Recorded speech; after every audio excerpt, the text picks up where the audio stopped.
Hello, listeners, watchers, and fans of the SDR Disco Call show. If you've stumbled across this show, or if you're a returning listener and watcher, this show is all about sales development.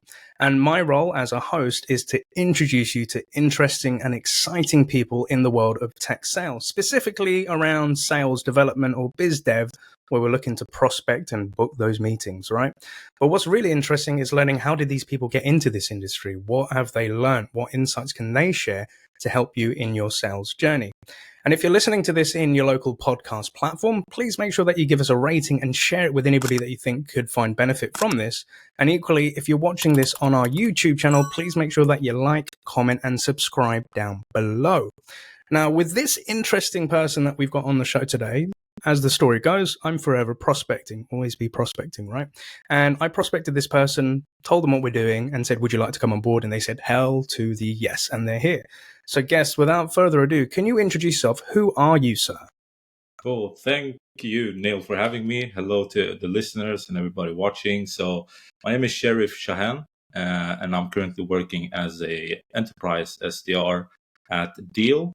For those who don't know Deel, we are actually the fastest growing SaaS company in the world. And we help people hire, or companies hire people from anywhere in the world. So payroll, compliance, onboarding, and those kind of things. Thank you so much, Sherif, and welcome aboard. That was a strong introduction, dude, not going to lie. And where are you? So I know you're not normally where you are in the world, but where are you normally based in the world, Sherif, for our listeners and watchers? So I'm originally based out of Sweden, Stockholm, Sweden. But since we work remotely, I try to take advantage of that. And I'm currently in Thailand, actually working. Wow. So yeah, I'm on the other side of the globe, but yeah, it's fun. I love that. I love that. So that's a cool. So again, with Deel, know quite a few people from there, like Holly Allen, etc. And it is I always see it on LinkedIn that you guys are forever going cool places, man. Like somebody might be in Bali, you're in Thailand, and I freaking love that. Yeah. And outside of sales, Sherif, what kind of like interests you? What hobbies, topics, and things do you get up to outside of sales, Sherif? So I would say I'm a pretty regular guy. I do normal stuff. So I watch football. I love watching football, which is soccer for our American friends. Mm-hmm. Just about to ask. Good point. Yeah. So football, and I work out when I can, obviously. And then I'm married, so I try to spend time with my wife. And yeah, I love to watch like conspiracy things. I love to. I'm really into. I've started reading books now, so I'm trying to do different things, like and learn on a daily basis something new. But majority is obviously, sales is my my passion. Specifically, cold calling. I think we'll tap into that more. 100%. I love that. Thank you so much, Sherif. So I've learned a couple of new things there as well. So we've got kind of one of the sales elite within us right now. No conspiracy theories right now. Yeah. But what we love to do, and as a reminder for people that are watching this on our YouTube channel, we're going to visit Sherif's LinkedIn profile in a minute. But also as a reminder, with all of the guests that we bring on board, we'll always provide their LinkedIn profiles within the show notes. So if you want to connect with our guests, you want to pick their brain, or you just want to give them some kudos from things that you've learned on this episode today, I highly encourage you to do so. But Sherif, checking out your LinkedIn profile, as you kind of alluded to, something that caught my attention when I was prospecting is you're somebody that's very passionate about cold calling. Yeah. And you provide a lot of LinkedIn content and posts around best practices, lessons learned, kind of things that you've gone through. And I think with recent, and again, I don't want to go into headlines or conspiracies, but the main topic I'm seeing on LinkedIn at the moment is, Google putting some limitations on emails and people now going back to cold calling. So maybe this is coming at a great time. Yeah. We'll dive into that piece shortly. But, looking in terms of your experience, you've had a breadth of experience working in different places. So, you've been a telemarketer, you've been a marketing intern, you've worked in business development, you've, been at Deel for the last year and a half or so, and you've done some really great things. But for our listeners and watchers, if we can kind of go back to the beginning of how did Sherif, originally get into sales, and how did you get to where you are today, sir? What's the story there? Yeah, it's actually quite interesting beginning, because when I started in sales, I was just 18 years old. I was looking for a job, and it was basically the only job that actually accepted people without any experience. So you just had to, uh, be able to speak the local language, and then you could be hired. So I took a telemarketing job just because it was the only thing available at that time for me. And I was also planning to study university, maybe a year later or whatever. But when I started working with telemarketing, which was basically as a telemarketer, the only thing you're doing is cold calling. So you don't have or LinkedIn or whatever. You just have an automatic dialer that will dial numbers for you, and you'll just try to make those calls. And it's not booking meetings; it's selling stuff, because we were B2C also. Okay. So from that point, I actually found some interest in sales generally, because I realized that it's a profession where you can actually yourself influence how much you earn and how much work you want to and effort you want to put into what you're doing. But also this thing with conveying people and persuading them through the phone, I thought was very. I was amazed by it, and then I watched the movie Wolf of Wall Street. I think most Jordan of the Belfort, yeah. yeah, and then I found like, hey, this is actually a thing. Like people made a lot of money back in the days. It was not 100% legal, but still there were things that were working. And then from there, it just became a natural thing. Like I want to continue with the sales. I started studying sales on an academic level as well, marketing and international sales. And then obviously, as a student, I had a couple of part-time jobs, and they were all in sales, luckily. So I was gaining a theoretical background as well as real life experience. So yeah, from there, and then finished my studies. COVID hit, I was fired, and then I had to look for another job. And then it was basically another sales job, but mainly cold calling as well. So I went there, and then from there I've just been all around the place, it feels like. But yeah, for the last year and a half, I've been at Deel as a SDR for the Nordics, and yeah, it feels like I've done a lot for the past couple of years, but Yeah. I've still so much to do and learn in the future. So yeah. I love that. And there's some definite points that I kind of want to pick apart, because you've said some interesting things there, some which remind me of kind of where I've come from in terms of my early selling days. But I think the first term you used was telemarketing, right? Yeah. So I think, truth be told, within the tech sales industry, this term isn't used as much anymore, especially within tech and startups, right?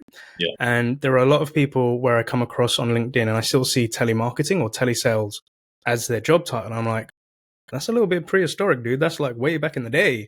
But could you, like you've alluded to, it's purely cold calling and selling the phone. Could you, for our listeners and watchers that may not be familiar with that term, what is the world of telemarketing? What did it mean to you?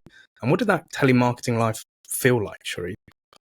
Yeah. So like telemarketing is basically, for those who don't know, like at least where I was working, they're basically selling products on behalf of companies to B2C, so like to consumers.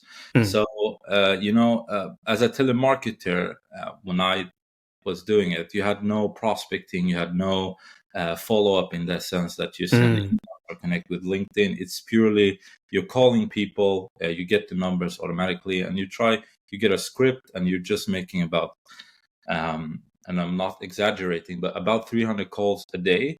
Jeez. Yeah. So, you're sitting for 8-9 hours per day. You're just speaking to people on the phone. You're getting rejected, and you're getting, some people are friendly, some aren't, the Yeah. thing with cold calling generally. But yeah, for me, it was an interesting experience, because what I learned there, which I thought back then was just for that job, I've come to realize that what I learned as a cold caller, as a telemarketer, is actually one of the most important sales skills. so far for me, because till now I book majority of my demos through cold calls. I connect with my prospects in the best way through cold calls. When I'm out of pipeline, I want to book meetings, I have to jump into the dialer, sending 100 emails.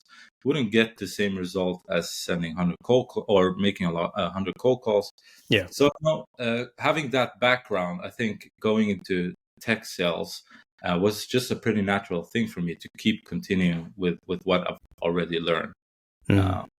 So yeah, I love that. Like that's blown my mind a little bit in terms of the volume that you're doing. And as you mentioned, it was like within a B2C market where you get the names, you get the numbers, you're not doing email follow-ups, you're not doing LinkedIn connections. The whole sales cycle in essence was on that call, right? Yeah. And I can only, fathom speaking to potentially 300 people a day. You're going to learn a lot of conversational skills. You're going to learn about inclination, tonality. You can kind of hear it in their voice when they're getting into something, and when they're trying to be like, no, I don't want anything to do with this, right? And you're probably going to face a shit ton of rejection going through that. So, and the reason why I bring this up, because it does kind of remind me back in my days of, I didn't do it to the volume you did, but when I first started telesales, I was doing 120 dials a day, and my KPI was I had to book a minimum of 2 meetings for account managers to go off in the field and actually meet these people. Yeah. But I remember, kind of sitting at my desk and just having this call list from Salesforce. So all we had was Eloqua leads, which for some might be now today Pardot or Marketo. So people that hit the website, the numbers and names come up. And every morning I'd refresh Salesforce and I'd just see a whole list of names and numbers. But I didn't do none of the LinkedIn stuff. I just saw a name, I just saw a number, and it was shit scary. But I kind of got into the habit of enjoying it in the sense of I'd have my morning breakfast in gym. I'd sit down in, it was like a chicken farm. Like we had like, those, fenced in sort of boxes. Yeah. Right. Yeah. And I'd have my I used to have a picture of a motorbike. It was a Honda CB 600F, like it was a Honda Hornet. And that's my goal. That was my visualization. So every time I had the rejection record, that reminded me why I was doing what I was doing. Right. But, I kind of got into this thing of, I remember I used to see around with all my colleagues, like people were also scared. Some people were just veterans. They just did this for years. They were used to it. But I got into this habit of visualizing as if the person was in front of me. So I used to close my eyes. I used to sit up straight and I used to have a smile in my voice. Yeah. And what I used to look for was the horrible people. I used to love fucking with people that were really rude, right? Because it was just some excitement to the day because of the monotonous calling. And I kind of had this discussion with a rep the other day. I said, like, he was cold calling a VP of sales. And this guy allowed this rep to go for 8 to 6 minutes. They didn't book the meeting, but he was challenging the rep, saying, so what is it that you do? Why would that be interesting to me? And my rep was saying, no, he was such a dick. I was like, no, he was in essence toying with you, but he gave you a chance, right? Yeah. But, that falling in love with the art of it. But then kind of when I left that job and I went into my first startup, it was a different, and I'd love to hear your opinion on this. It was a different world, Sherif, because I wasn't doing call lists to that extent, but it was maybe 20 to 40 people a day. But there was the email follow-up, there was the LinkedIn connection, there was the warm intro and stuff like that. And what skills do you feel that you took from telemarketing now serves you well within SDRing? Yeah, I think the most important thing I learned from my background as a telemarketer was the resilience part, because it's a mentally hard job to be able to execute on a daily basis. A lot of people give up. So, coming from that hardcore background and then going into a more tech sales where you have a bit more professional, you have a LinkedIn, you have emails, it's not as demanding mentally, at least, as the telemarketing job was. I think that's why when I entered tech sales and sales development, it felt like, okay, this is nice because now I can also work with quality. I don't have to make 300 dials a day to hit my target. I can build relationships. The people I speak to can actually see me. I can connect with them. I can have, can book discovery meetings with them. So it became more like I enjoyed coming from that hardcore background into tech sales, because it was completely like dynamic was different, but it kind of required the same mentality. You will be rejected. You will be, people will hang up on you. You will have hard times, but you just have to do what you know works best and just keep going. So yeah, I think the shift was pretty easy for me because I had that hardcore background, but I obviously had to adapt to a more strategic rep. I have to think more long term. I had to be more professional, obviously, because I represent a company now. And they can see me. They can visit my LinkedIn profile. You're a real person. Yeah. Yeah. Telemarketing, it was a bit because it felt like you weren't a real person. We even had like fake names. So you're not calling saying, my name is Sherif. You're using some other name. Whereas in tech sales, it was different. So, yeah. Yeah.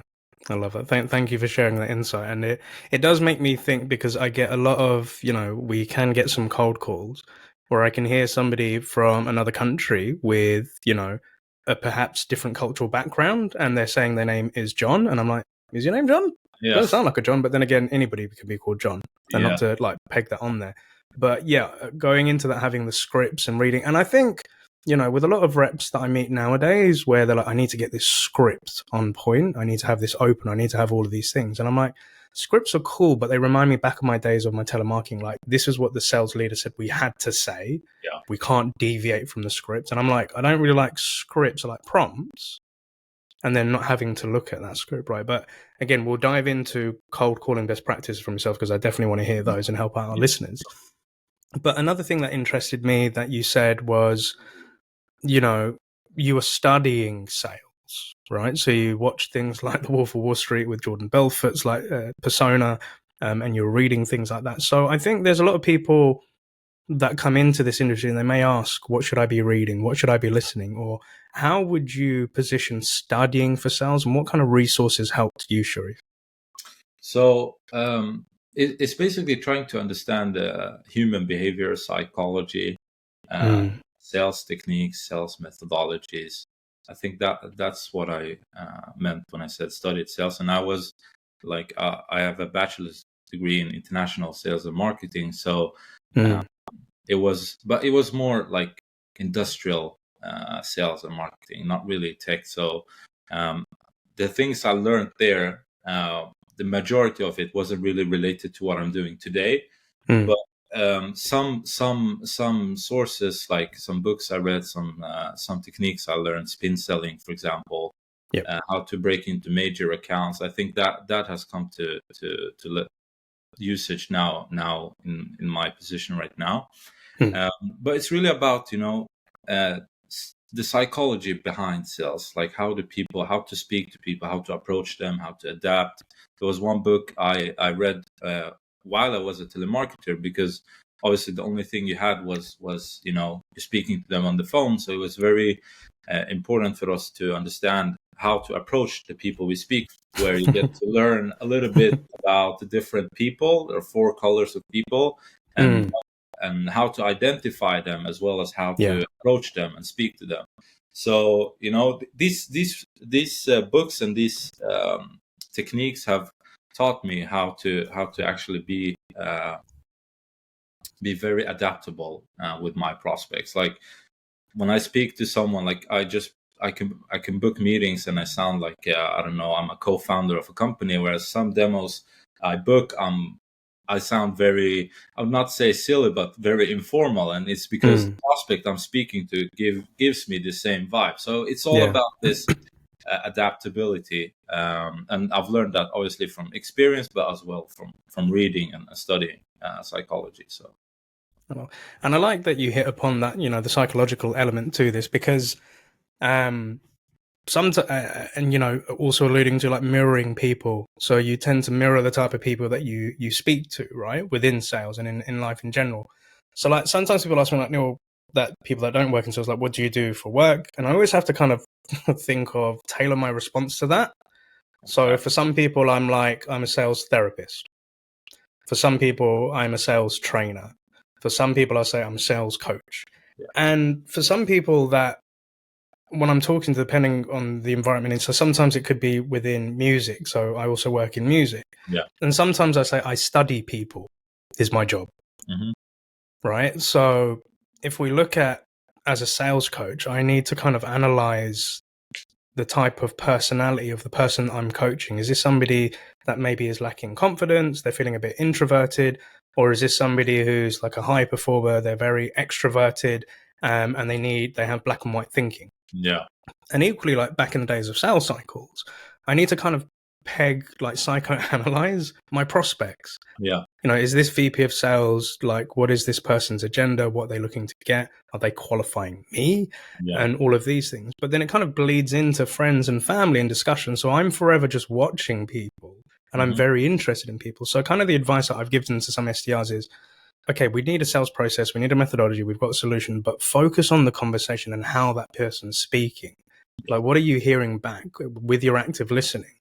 And, if I'm doing a cold call review where they bring the recording to the coaching session, I'll sit there with the rep and I will sit there because I'm closing my eyes and I'm studying what I'm listening to and hearing.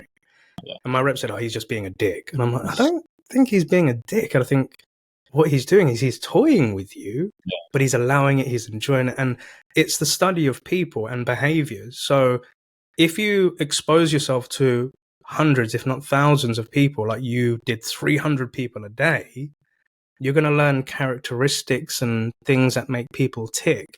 That makes you a great conversationalist, but equally somebody to do transactional business with and do closing deals because you get the person. So I'm like, focus on the human on the other side, because there is that saying of people buy from people. But what's your thoughts on the psychology and the psyche within sales and that conversation going on, Sherif? I mean, I'm fully aligned on what you say here, and it's all about.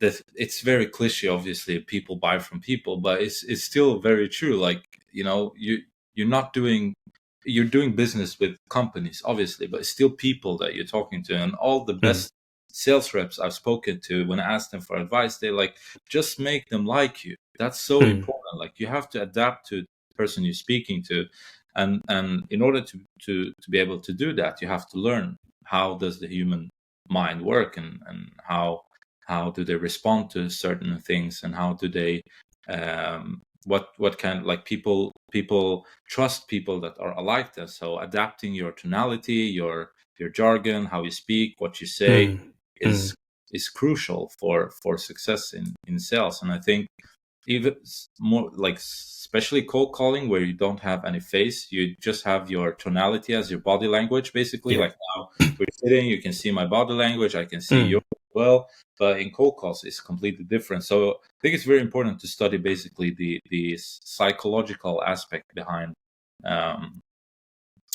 people to be able to sell to them. Yeah, 100%. And like, there may be something like, Neil, you guys sound a bit manipulative, right? Using psychology to but it is like truth be told, and as a lot of our listeners watch tonight, I'm not really much of a reader, right? And I haven't really read many sales books or methodology, etc. It's based on the experiences of what I do. But like, for context, if you speak to people day in, day out, and you do this face-to-face or in your office, I'm always looking at how people's facial movements work, or their body language, if they're gesticulating and stuff like that. Yeah. So those are things, I don't know, maybe perhaps I'm on the spectrum, but I pick up on things that some people may not pick up on. And it's those things or mannerisms that when I was cold calling, I would try to imagine those things. Yeah. So if I heard somebody speaking a little bit low, maybe they're sounding like they don't know, they're concealed and held up. Yeah. But if they're really opened up and they're talking like this, and I would try to imagine that within the call. So to your point, if you don't have that visual cue of that person speaking, and I know, apologies to everyone if we're going a bit deep into this, but this is something I'd love to kind of lock your horns with and understand how you see this. Yeah. But it's the experience of people. So like, for me, if I go onto a meeting with a prospect and I hear how they ask me questions or how they may object to something, if I then go into a Zoom meeting where I see a CEO doing a pitch deck and how they're talking and how they're commanding the message and the audience, if I'm hearing a rep where they've done a cold call and they've been recording their tonality of how they responded to a question or how they did it. I'm so curious and intrigued by hearing and watching those things. That's my sales book. Watching the actual salespeople do it, I love studying that stuff. But what about you, Sherif? How does it sit with you? I think I've done it unconsciously, and especially now even in my personal relations with family, friends, my wife, neighbors, whatever. Like, just, when you say something, you look at how their facial expressions, how they react, basically and it's unconscious. That's why it's so important, because these signs are unconscious, so they're giving you hints on what they want or what they like or what they don't like, but they're not saying it, they're showing it unconsciously. And even in cold calls with tonality, like even the small mm-hms and ahs when you're pitching, like if you could pick up on these things, I think those small details have made me sharper on my cold calls, just because I try to pick up on buying signals when they ask questions. Like, that's a positive thing. I used to get nervous by getting asked, but now I embrace it. Like, hey, they're asking me, so there is some form of interest. So it's all about trying to analyze and adapt and learn how to approach people. I think that's key to success in sales. I love that. Thank you for sharing, sir. And coming back to your journey, and like you said, COVID happened, and then you got let go, and then you kind of moved into Deel. What was that transition like for you between COVID, being let go, and joining Deel? What was that period of life like, Sherif, and what was going through your mind, and what were you trying to evaluate work-wise? Yeah, so I was studying for 3 years, and I couldn't have a full-time job. So I was really looking forward to, finish my studies and start working full-time. And I had 2 jobs at my last semester of my studies. But then when COVID hit, I was let go by both of them. So I, new freshly graduated, and I had no job. I had to look for a new one. So I joined. And the thing is, I was always like, I knew that I would manage it, because I have the experience. I know the cold calling, especially, and I'm very obvious with it. I love cold calling, and I'm not just saying it because managers like to hear it. It's because I actually enjoy it. So I knew that I would find something. So I found a job. I learned a lot from there as well, but it wasn't really. I felt like I was a bit overqualified, to be honest, because of my studies and experience. But it was the best thing for me at that moment. And then I was actively looking for an SDR job, because that was the job I was promised to get after I finished my studies before COVID. So SDRs, I aimed to be an SDR, and I was actively looking until I found one at the Danish tech company. And that's where I got into a purely sales development position, right? And then from there, a couple of months, it was almost a year, and then I went into Deel. So, when I came into Deel, I had the SDR experience along with cold calling and some marketing background and all this kind of stuff. So I think it was a perfect match. And Deel at that moment in the Nordics was just starting in the Nordics. So I think it was a good match for me to join, because I really built the brand kind of with my cold calls and speaking to highly relevant prospects and stuff. So I don't know if that was answered to your question. It feels like the place, but it did. It's a nice journey of being, like you said, being let go by those 2 jobs post COVID. But you knew that you have great skills that are going to aid you within your sales role. But like they said, they gave you the promise of being an SDR, but obviously that didn't come about. Yeah. So you then had your target of securing that SDR role. So you knew where you wanted to go. Yeah. And coming across the company that aligned with your skill sets that could benefit joining that company at that time. And sounds like it was a great deal, pun intended, right? So I think that's beautiful to hear as well. And I know a lot of our listeners and watchers are probably saying, Neil, just get into the cold calling bit. We will get into that, because I want you to be able to help our listeners to become a cold calling master. But obviously, I like to do a little bit of a tease, Sherif. I like to, just warm up this conversation a little bit. So I think I've got a really big question that's been burning in the back of my head, and I've been meaning to write a LinkedIn post about this. Okay. But I think here is an opportunity for me to share my thoughts around cold calling. Okay. And then get your opinion on this from somebody who's a cold calling master. Would that be fair? Fair. Shoot me. All right.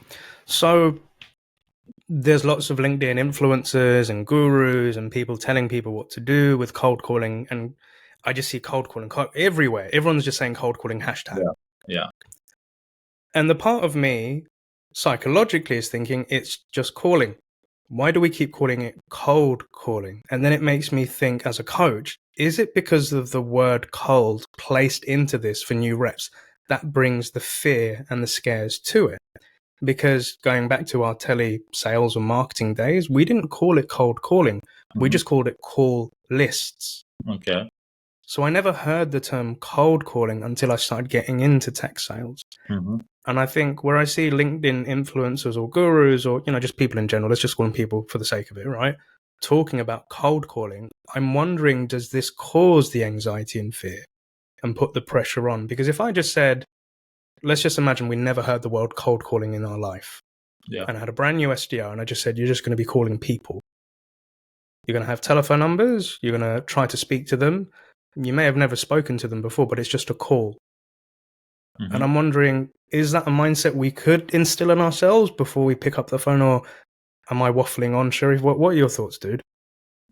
To be honest, I don't think the terminology would make such a difference because I think it's all about the calling, the action itself, calling people, interrupting them. Whether it's like, even when you see with people working with inbound leads that have shown interest, they would not try to call them, but instead reach out through email or LinkedIn or whatever.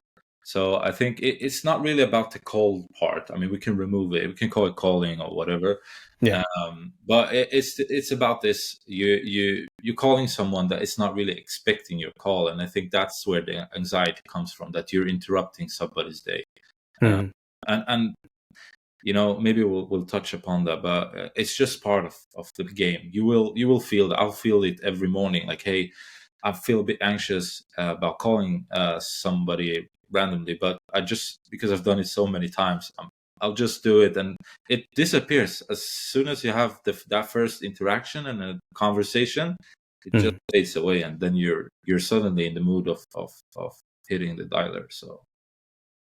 Yeah. I love that, and thank you for sharing the perspective on there, because I'm always trying to look at ways of reducing that anxiety, and I don't know, it was just, I think it's because coming from that background of the telesales, like when I became an SDR manager and I said, okay, you need to call these like prospects and reach out to them and stuff, they said, but to your point, we're going to interrupt their day. What happens if they tell me to piss off? And what happens if I get in trouble? I'm like, dude, you're just calling people. It's just like not the end of the world. But it was because of my mindset where I've come from. But for them, they'd never done it before, right? Yeah. And I think I've had hundreds, thousands of conversations about, just don't worry, it's just calling people. But why don't we dive into this point of, cold calling best practices? So rather than me just sharing the question, I just wanted to hand it over to you, Sherif. Like, let's segment it. Okay, what makes a great cold call? Then how would you structure a cold call? Yeah. And what advice would you give to somebody that's just about to pick up the phone today? They're listening to this episode before they're going into the office. What advice would you give them? Could we answer those topics? Yeah, let's take it in order. So the first thing was what makes a great cold call. Yeah. So for me personally, after my 7 years of cold calling, I think the ultimate goal of calling somebody is not to make a sale or book a meeting. It's more of having a conversation, to be honest. If you interrupt somebody and they're not expecting your call and you still manage to have a 3-4 minute conversation, I think that's a success. And that's how I measure my success. Because booking a meeting is more about if there is a fit or not, if you really could help or not. And that's something, that's another part of a cold call. But just having a conversation, I think that's what makes. I mean, if you aim to have conversations, that's when you'll see the results coming in, and you'll book a lot of meetings and bring a lot of revenue to your company. So yeah, I don't know, like if you were aiming at specific tips or tricks, but just how to measure a success, I would say it's by, did you have a conversation? Did you manage to get through the first I'm not interested or not, and really present and say why you actually call, or were you rejected just from the beginning? I think there's some solid advice, and I would agree with you, because someone put on LinkedIn yesterday, I'm the only SDR of my own lead generation company, and I'm having to do cold calls. And he put 3 things that he's actively doing to make these really good cold calls, like the numbers, getting everything ready. Yeah. And I kind of chimed in because my heart went out to this dude. Yeah. Like he called himself the youngest SDR on LinkedIn at the moment. So it got my heart. And my kind of 3 tips was to him was, having the smile in your face with the tonality. Make sure you're sitting up straight, or make sure you walk around as you're doing the call so your conversation flows better. Yeah. And where he was saying like he needs to do X amount of dials, I said, rather than the number of the dials, see how long you can keep the conversation going. Yeah. Right. So, as a former SDR manager, where some people you say you need to do 100 dials, I said, I'd rather have, but 100 dials, if they're all lasting 30 seconds to less than a minute, then that's not a conversation, right? No. Yeah. But if they're averaging, 30 to 40 calls and averaging between 3 to 5 minutes, that means you've actually had a chat and discussion with that person. And the last, tip that I gave this person was make sure you just repeat back what you've heard from that person before you dive into the next question. Yeah. Right. Yeah. So then it displays, active listening. So I think that does give us a good understanding of what is a good cold call. And in your own way, Sherif, how do you structure a cold call today? Yeah, so I'm, obviously the first 10, 15 seconds are the most important ones. They are the ones that will, make it or break it, basically. If you have a good opener, that you sound professional, you sound upfront, you sound respectful of their time, I think that's where you'll earn the right to pitch, basically. So I always try to nail the opener. That's like my goal. First 15, 20 seconds, nail the opener. And actually, like, let's put it like this. I have an analogy I always use, and it is when you're calling somebody, cold calling, let's say cold call, when you're calling someone unexpected, it's like breaking into someone's house, basically. Yeah. So that's the defense trigger that's triggered in their mind. Like, hey, why is this person calling me? So they're always like this, right? Like with their guard up, they're like their hands up, they're ready to fight you. So the first 15 seconds, I want to lower their guard and make sure that I get the opportunity to pitch. So I have a very, like, I think my LinkedIn, I've posted a couple of times, but very upfront, straight, easy opener. And then I go into pitching, right? And pitching is the reason for the call, why I actually call the person. And here I don't go like pitching my product, because I think that's not working anymore. It's more of pitching the problem or leading with the problem. So trying to be relevant from the get-go. So if I'm calling somebody, I wanna make sure like the first sentence that I say in my pitch resonates with them. So it's always about, preparing and seeing how you can help them and kind of pitching the potential problem they might have from what you already know. Yeah. And then from there, then the call goes like right and left and back and forth, because that's where you have the conversation. You ask questions, they come with their objections, you ask for the meeting. So, that's basically how I structure my calls. And there is a formal way of doing it, like, but I don't think there is any cold call that follows that line. So try to tell the opener and the pitch, and I think the rest is just a natural thing. It's a natural conversation, right? Yeah.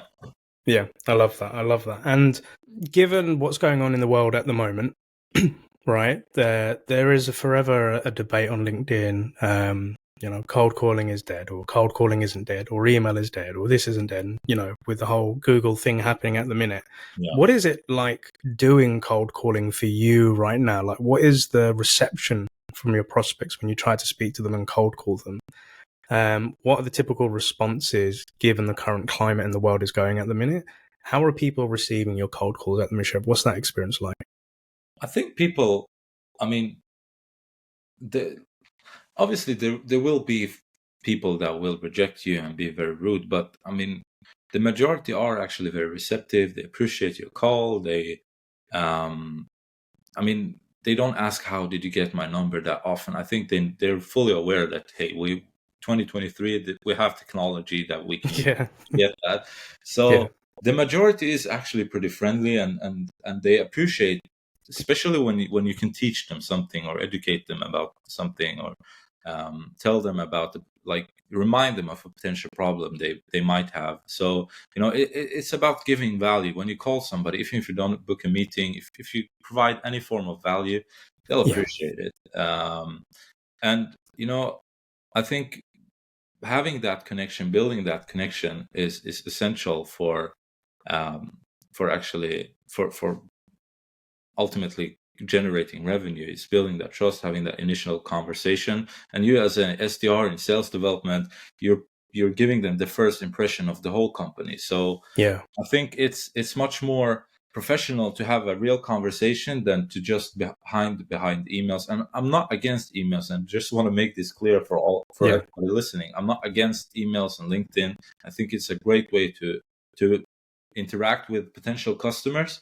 But if you really want to learn, if you really want to perform, if you really want to make sure that you're booking well qualified meetings, I think the phone is your way to go.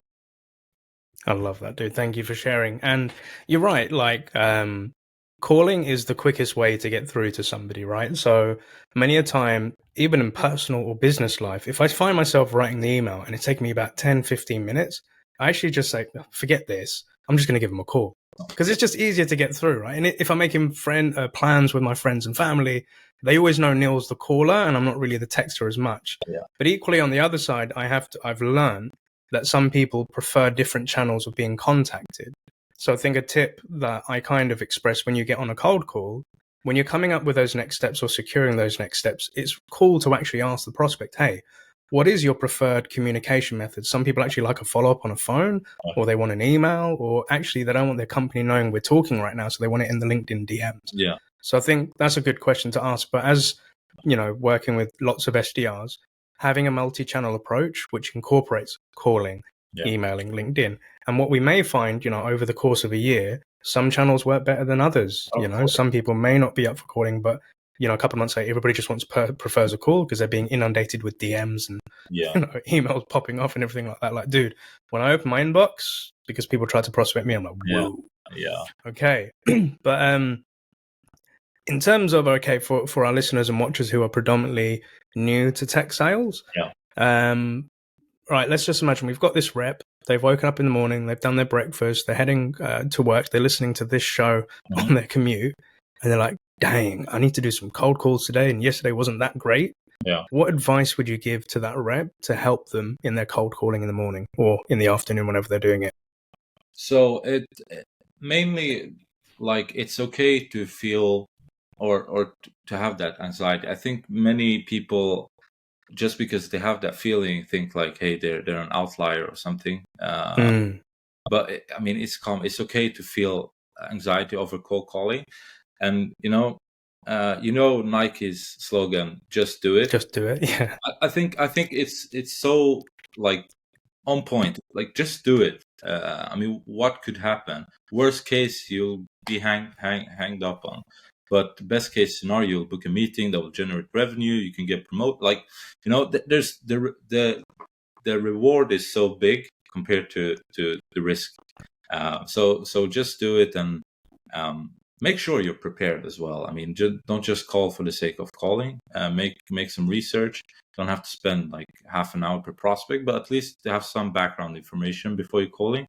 And try to have a conversation. You're a human being, they're a human being. Try to be respectful of their time. And as I said, just do it. I think it's the easiest way to summarize this.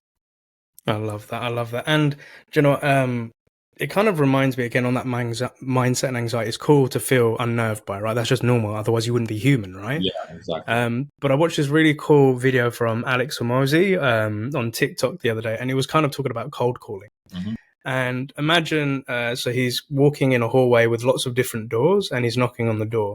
So he knocks on the door, and he says, "Hi, I'm Alex. I'm trying to introduce you to this company." And the guy shuts the door in his face. Mm-hmm. And Alec pauses and he looks back at the camera and he said, "Okay, so just what happened?" He said, "I just got rejected, right?"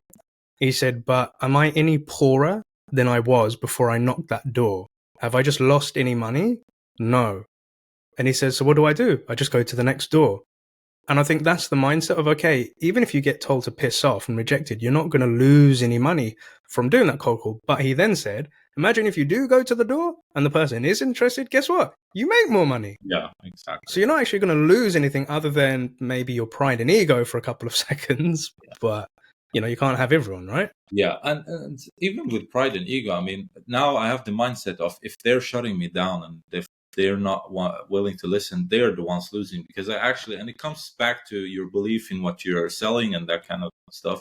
But when you call someone and you know you can provide value and they don't want to listen, you're like, hey, you're the one losing, not me, because I could help you, but you're stupid enough, so you don't want to listen. You know, it's their loss. Yeah, it's their loss. It's about this, and it's a mental game. To be honest, cold calling is all about mentality. How many rejections you can get but still keep going, how many calls you're willing to make. And you know, this debate about quality, quantity, I think you need to in order to get to quality, you need to make some quantity as well. You get to quality through quantity. So you need to make a certain amount of calls to get a certain amount of meetings or sales or whatever. So yeah, I completely echo that analogy. And I have a similar one, but maybe it's not too appropriate here on this. Well, share that with me in the DMs after this one, Yeah. dude. But, you know, to your point of value, I've probably got a lot of listeners and watchers sitting there like, dude, I wish I could just get some time with Sherif and just, you know, talk about this cold calling thing or learn, you know, best practices for somebody that's been doing it 7 years and a vet in the game. So what I'm happy to share with the audience, and again, if you're watching this on YouTube, going on to Sherif's LinkedIn profile, as you can see, he has a link where he's got something saying, become a cold calling master. Yep. So Sherif, your people are able, if I get this right, people are able to book in time to learn your best practices, your experiences to help them succeed in cold calling. Definitely. Is that right, firstly? Yeah. I mean, it's a tailored one-on-one session. You have to answer a couple of questions, so I can tailor it based on your experience, your needs, and where you are, where you feel like you're stuck, in order to help you. And yeah, I mean, I've written it there as well. It's not a magic pill. You still have to do the work, but I can equip you with some advice that I would appreciate in my early days as a telemarketer or SDR. I love that. I love that. So for our guest listeners, watchers, I'll be putting the link into Sherif's service where you can book in time with him to get some best practices and help when you're cold calling. And I like that point that you put on. You want to tailor it for them so that when you give them that advice, it's not just generic. No. Here's a script that you just need to use and go and do that. And just for transparency, I don't get any affiliation or money or anything from this. I just want to help out our listeners and help out Sherif by providing this service. So we'll put that in the show notes and links for you to click and review.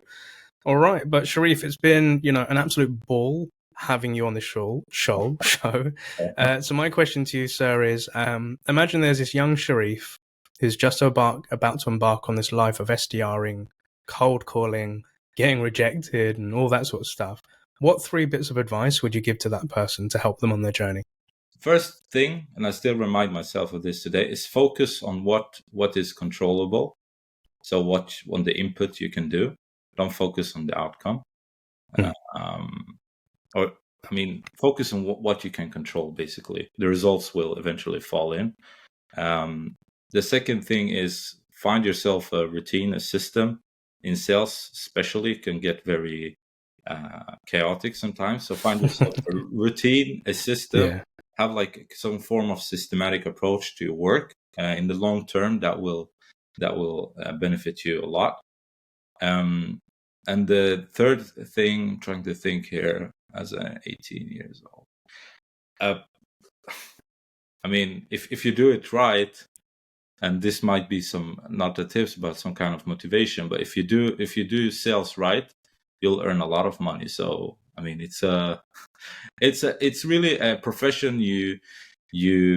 I mean, it's a corporate job, but the level of how much you can earn and the people you can connect with and the things you can learn is unlimited. So if you really want to influence your own income and your own network and wealth, and you don't have an idea of building a multi-billion-dollar company, go into sales. You'll learn a lot, and you'll earn a lot of money. So yeah, I think it was more than 3 points, but but three valid points. And also you get to travel to places like Thailand and work remotely and work for a really cool company like Deel, right? Again, I'm not paid by Deel for saying that. But and last but not least, in terms of gratitude, like, are there any shout outs or kudos that you'd like to give out on today's show, Sherif? So I don't want to name people so I don't forget others, but I think the people that I work close with, especially at Deel, like managers and peers, and also some LinkedIn friends, to be honest, that I've connected with, that I've learned a lot of them, and we've together shared and learned from each other a lot. Yeah, I think that would be fine. I don't want to name people so I don't forget anybody else. So yeah. No worries. Thank you very much. And also I want to say a massive thank you to our listeners, watchers and subscribers for joining us on today's On Sherif's journey and interesting insights and tips that you just got on nuggets for cold calling. As a gentle reminder, you'll find Sherif's LinkedIn profile links, as well as his cold calling help and best practices within the show notes and in the comments as well. And a gentle reminder, if you could please give us a rating on our local podcast platform and share it with anybody that you think could benefit from today's episode. And equally on our YouTube page, please make sure that you like, comment, and subscribe down below. But Sherif, it's been an absolute pleasure meeting a cold calling master. I appreciate your time, sir. And most importantly, happy selling. Thank you. Yeah, it was a blast for coming. Thank you so much, dude. Yeah.